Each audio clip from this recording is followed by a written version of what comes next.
I'm in the mountains surrounding Nice, and I forgot my sunglasses. Nice. This is the new 2025 Audi A5 officially, but it replaces the A4.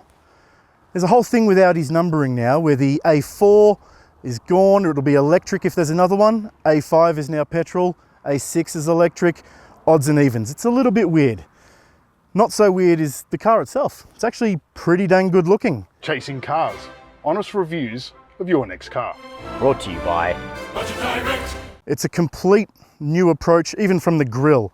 A lot about the styling is now distinctly new, and you'll see it roll out with, of course, the new A6, as well as the Q5 and so on.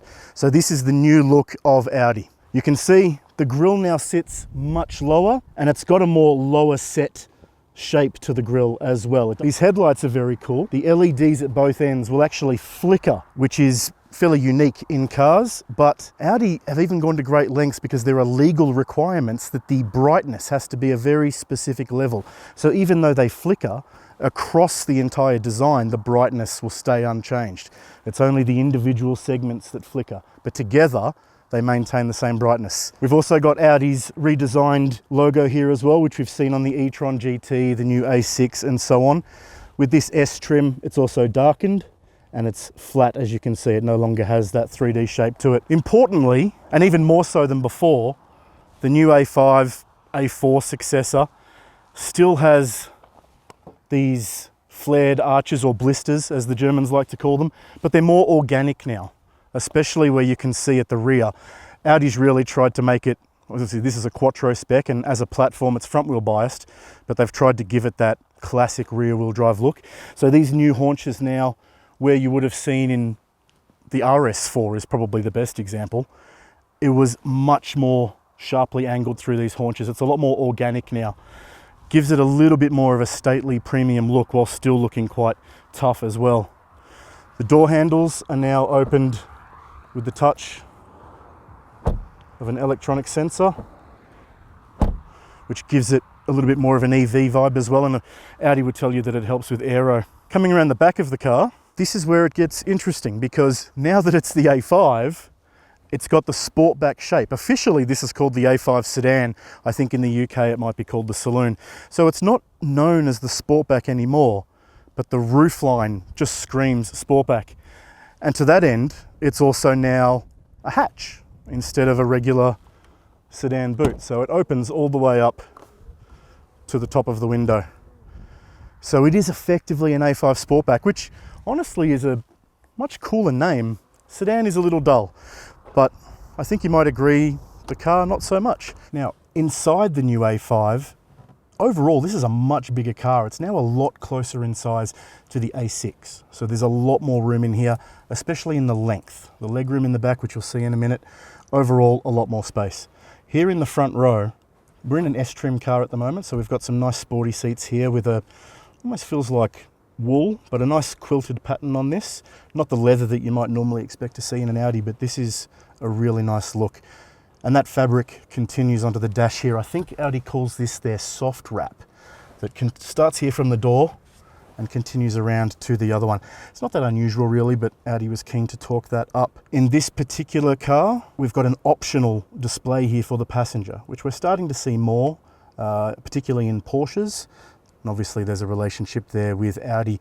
I can't see that display at all. So if you're worried about that, that's not going to be a distraction to me.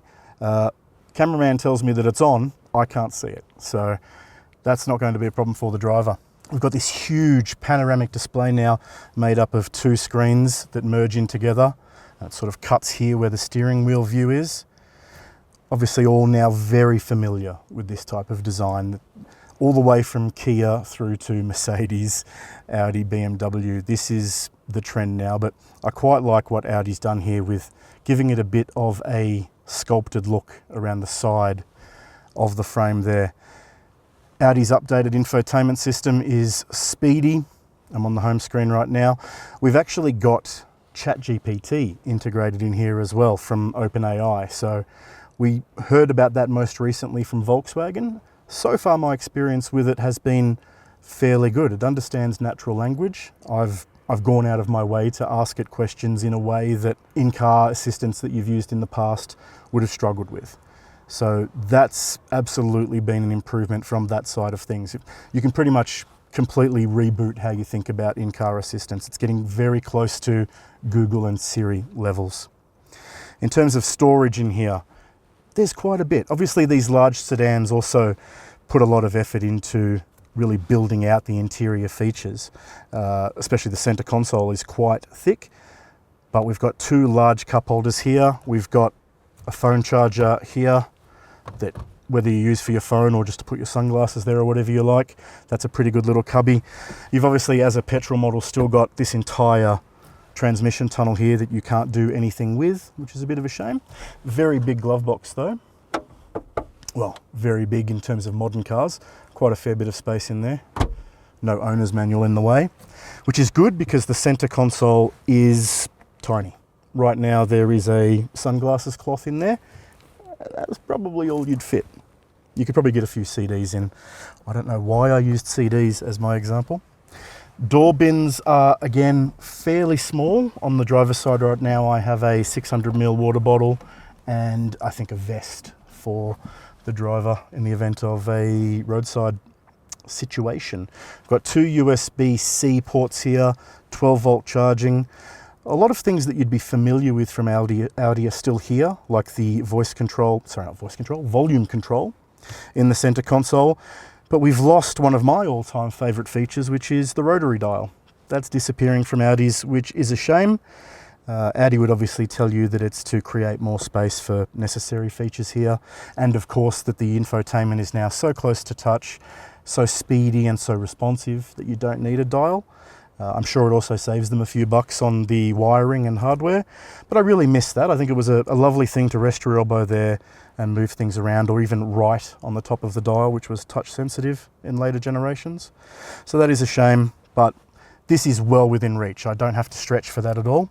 Audi's new steering wheel is showing up in more models now. This is also in the e-tron GT that was recently updated.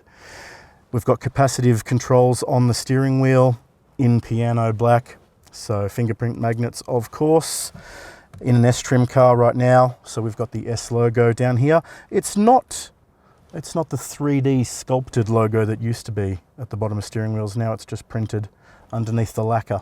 The Bang & Olufsen system in here, there's something like 742,000 speakers, including in the headrests. There's two drivers in here if you option them. I'm not 100% sure that they're in this car, but I think overall there's over 20 speakers if you option the Bang & Olufsen system. Other than that, we've got this lovely satin aluminium trim through the sides, which is, I should say, plastic, not aluminium, but it has that look. It looks quite authentic, and a nice stitching through the doors.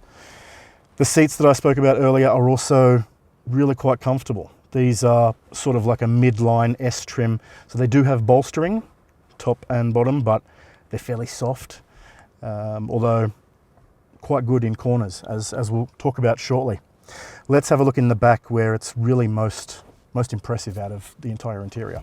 So we talked before about the space in the rear, and this is, well, country mile ahead of an A4. As I said, much closer to an A6. The wheelbase is only a little shorter than that of the new A6. So I've got quite a bit of legroom here. This is my seating position. I am about 176 centimeters tall, or 5'9", 5'10". So I've got quite a bit of room here. Decent toe room underneath the seat, not loads. My feet are sort of touching the underside of the seat there, but certainly comfortable, and obviously quite a bit of knee room. We do have this sort of scalloped in section here as well for a little extra knee room if you happen to be blessed with much greater height than me. We get some little map pockets here in the back of the seat, which is actually becoming increasingly rare, especially in this netted form, which is quite cool. Visibility over the front seats is fairly non-existent. You're looking at quite a large headrest there, but I can see through the center quite well. The seats, again, quite plush, as with the front. This center console and armrest has two cup holders. Not really anything else about it to mention. USB-C ports here in the back of the center console. It's a tri-zone climate system in this model, so we've got temperature control. and heated seats, but no fan control back here. So you get to adjust your temperature, but the fans are controlled entirely from the front. It's a 40-20-40 seating arrangement, so I can pull down this middle section as needed if you want to put your skis through or grab something out of the back. So that's handy. It is a long car, but it's not super wide, so I wouldn't try getting another adult in here. You've got a massive center tunnel here. Obviously this is a mild hybrid, so there's a lot of electrical system running through there as well. So this central tunnel is even quite a bit taller than in a lot of modern cars. So I'd really only think of this as a 4-seater if you're talking about adults, but you could squeeze a kid's legs in beside your own if you had to. ISOFIX points at the bottom of the 2 outboard seats. Very likely has top tethers across the top. We'll have a look in the boot in a moment. The door bins are actually really quite big. You get a fair bit of storage in there. So if you're bringing along the kids and all of their accoutrements, you will fit all of that into the door pockets as well as these map pockets fairly well. All right, last stop, let's have a look in the boot. The boot's a bit special this time around. As you saw with our outside tour before, it's now a liftback that opens all the way to the back of the rear window.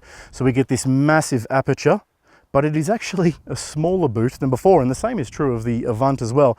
That's mainly down to the mild hybrid system. Even though it's called a mild hybrid system, it does actually have quite a large battery and motor drive system as well. So we've lost a little bit of space as a result of that, but I think if you look at it, you'll agree that that's still quite a bit of space. You'd obviously fit some golf bags or large luggage cases if needed. Importantly, it is a 40-20-40 split, so that makes things fairly convenient when you need to get longer items in and still be able to modify your seating arrangement as required. Underneath the floor, it won't surprise you to know that there is no spare tyre, but there is a compressor. So as needed, you should be able to do some very minor roadside repairs to get you to safety at least. Other than that, we've got some basic netting here and obviously some shopping or cargo netting as well. But really the big difference is just the fact that it's a liftback and the advantages that that gives you in terms of getting things in. It's a fairly low loading lip. It sinks down a little bit there. So getting things out if they're heavy items could prove challenging, but overall, pretty good, especially for a car they're calling a sedan. So that's the outside and inside of the new 2025 Audi A4, A5, A6. It's a little bit of all of them really. Let's go for a drive. One of the tricky things with global launch drives, especially if it's at a location that you haven't driven before, is keeping your mind on the job and your eyes on the road, because the scenery, I think you can only see a rock face right now, but the scenery out that way in particular is just stunning. Beautiful, massive mountains. And thankfully a really clear afternoon. It was quite foggy this morning. But we're also driving on some, as I get to a switchback, incredibly twisty roads. And there's a pretty good and obvious reason Audi's selected this route, because despite the speed that I'm hauling into and out of these corners, this new A5 is actually quite composed. There's a new suspension design, and for such a large car, it's obviously quite a bit bigger than the A4 that it purports to replace. It's now effectively a petrol version of the A6. Different platform. Obviously the A6 is now electric, but suffice to say, a much larger car, much heavier car. A 2-litre 4-cylinder in front here, so keeps it as light as it can be. But it's really quite flat, quite composed into these corners. If I just had a little more bolstering in these seats, which are also quite plush, to be honest, not very firm at all, really, nor should they be. The buyer of this car is not looking for a sporty fit out. They will definitely want a cozier feel in these seats. So the bolstering and the seat bottom, seat back are all quite soft. It does have a sport mode, obviously. I'm in S now. And, you know, for a car with 150 kilowatt petrol engine, this can actually turn on the speed pretty quickly when it's demanded. Audi really wants to sell the dynamics. Oh, that's just It's just leaving me with very little doubt that I could absolutely barrel into a corner and come out the other side really confidently. You can really hear, especially since I'm in sport mode, it's keeping the revs up, you can really hear the engine working. But it's all very responsive. Transmission is, again, in sport mode, really on tap. You do wish there was a little more going on with the petrol motor, but that's what the S is for with the V6. Obviously, we know the Volkswagen Group can turn out some pretty dang powerful 4-cylinder engines, but that's not what this car is about. The petrol engine and the road noise, I'm on quite a coarse section of road right now. That's really the only noise that's coming through. I'm on, I think they're 20s. The A5 can be spec'd here in Europe with 19s or 20s. So the road noise and the engine, when I'm really pushing it, it's really all that's coming through. A number of cars have come past now. They're invisible to the ears. The surface is fine. There aren't any potholes to speak of, but it is fairly wavering. So that's really the only place that any jostling is coming from at all, but it has been an incredibly comfortable ride the whole way through. You really feel like you're, in terms of comfort, it's closer to an A8. Although I wouldn't suggest throwing an A8 through corners like this. But the ride, the comfort under your bum is just, it's good, quite good. Really good feel through the brake pedal, hauling me in quickly, quite responsive, which is actually saying something because it is brake by wire, but the response is terrific, and I would say that the feel, the weight, is all good. I think any complaints anybody might have from that side of things would be only the most hardcore enthusiasts. So I said it's flat. Look, it's fairly flat. I'm definitely starting to develop a little bit of queasiness, so it is not it's not S or RS level, obviously, but yeah, I can't wait to see what they do with an RS5. I'm not even sure if they've confirmed one, but if they do, I think that'll be a heck of a thing to throw around. I can only imagine. Steering feel, likewise, is just really dialed in, very responsive. Can't really say there's a great deal of feedback coming through, obviously. Another aspect of the drive that's disconnected. Well, Audi says they have done more to make it a more direct connection now, which probably goes towards the responsiveness, but I can't say it's added any feel. Oh, really going to need some air after that drive. Might have gone a little too hard on that one, but again, it really goes to show that Audi's accomplished a pretty good thing here with the new A5. As I said, I could just do with that bolstering, and then I think I'd be fairly happy with this. The balance of sport and comfort in sport mode has been terrific.